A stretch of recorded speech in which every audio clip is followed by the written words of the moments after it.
नमस्कार, सोशल संवाद में मैं सिद्धार्थ आप सभी का स्वागत करता हूं। आज हम बातचीत करेंगे मध्य प्रदेश को लेकर।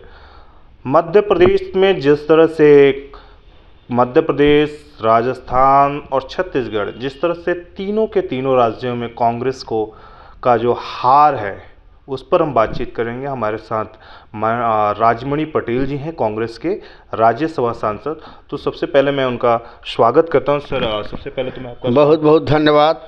सर, जिस तरह से मध्य प्रदेश और राजस्थान और छत्तीसगढ़ जो तीनों जो हिंदी बेल्ट थे वहाँ पर लग रहा था कि कांग्रेस एक बार फिर से आ रही है, लेकिन कांग्रेस को पराजय का मुंह देखना पड़ रहा है। उसको आप किस तरह से देख रहे हैं?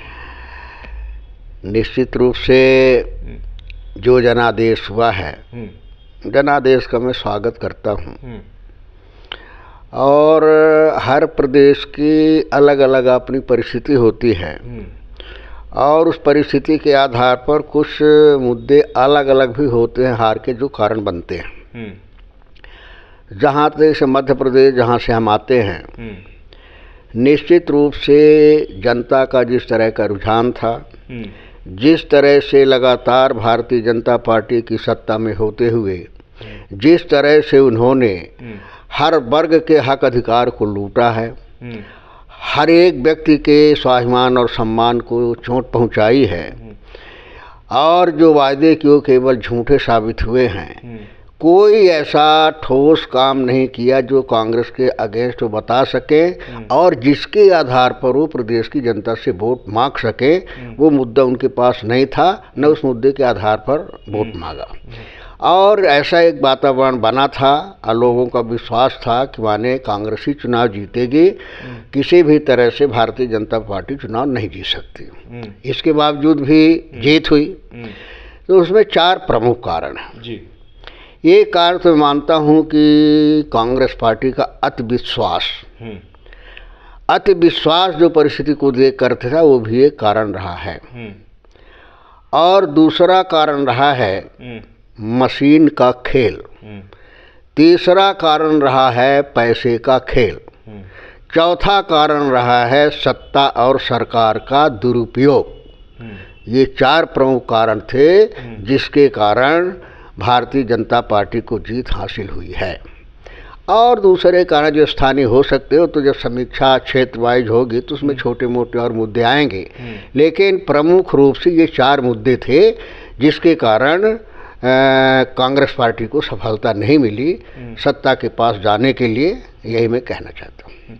सर, क्या लगता है कि इस हार को देखते हुए बीजेपी ने जश्न भी मनाया और उन्होंने 24 का ये अनाउंसमेंट भी कर दिया कि 24 भी जो है भारतीय जनता पार्टी जो है निश्चित तौर पर पूरे देश में तीसरी बार सरकार बनाने जा रही है, क्योंकि मोदी मैजिक अभी बरकरार है। और मोदी के नाम पर ही आपने देखा कि मध्य प्रदेश, राजस्थान और छत्तीसगढ़ तीनों स्टेट में चुनाव लड़ा गया है।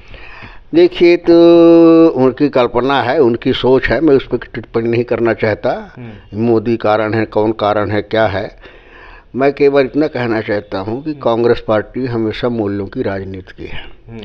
कांग्रेस पार्टी ने सत्ता के लिए नहीं, मूल्यों के लिए संघर्ष किया है और बड़े हिम्मत और साहस के साथ लक्ष्य को प्राप्त करने के लिए उन्होंने अपना अभियान चलाया है। चाहे आज़ादी की लड़ाई से ले लीजिए, आज़ादी की लड़ाई में 100 साल बाद कांग्रेस के नेताओं को सफलता मिली देश को आज़ाद कराने में, लेकिन वो अपनी हिम्मत को हारे नहीं, डिगे नहीं, क्योंकि उनका एजेंडा जो था वो देश के हित में था, देश के जनतंत्र के हित में था, देश के भविष्य के लिए था।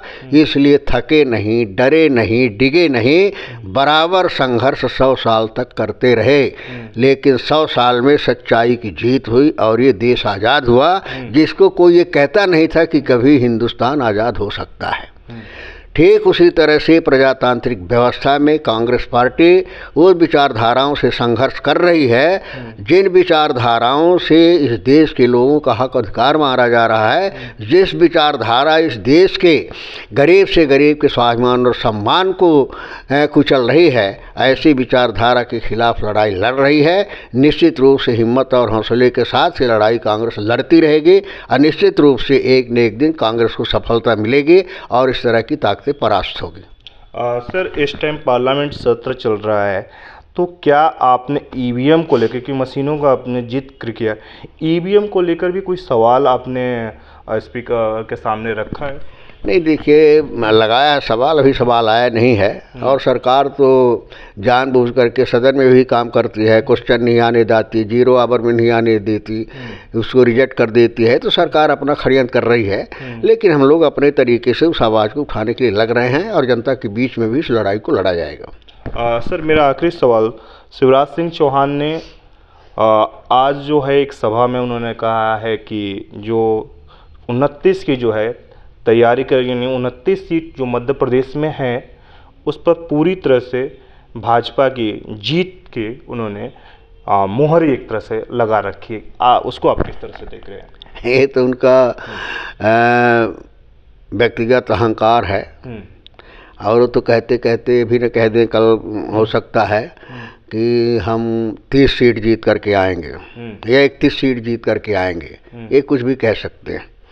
लेकिन हम इतने कहना चाहते हैं कि कुछ कहें उनकी बात है, लेकिन कांग्रेस पार्टी का जो संकल्प है उस संकल्प के आधार पर, विचारधारा के आधार पर हम लड़ाई लड़ेंगे और आगे बढ़ेंगे। और हमें विश्वास है कि जो अंधकार भारतीय जनता पार्टी ने फैलाया है, जो नफरत का वातावरण फैलाया है, जिसमें लोग गुमराह हुए हैं, निश्चित रूप से ये छटेगा और लोगों की दिशा मिलेगी, राह मिलेगी और उस विचारधारा की जीत होगी। ठीक, बहुत बहुत शुक्रिया सर। दिल्ली से सोशल संवाद की रिपोर्ट।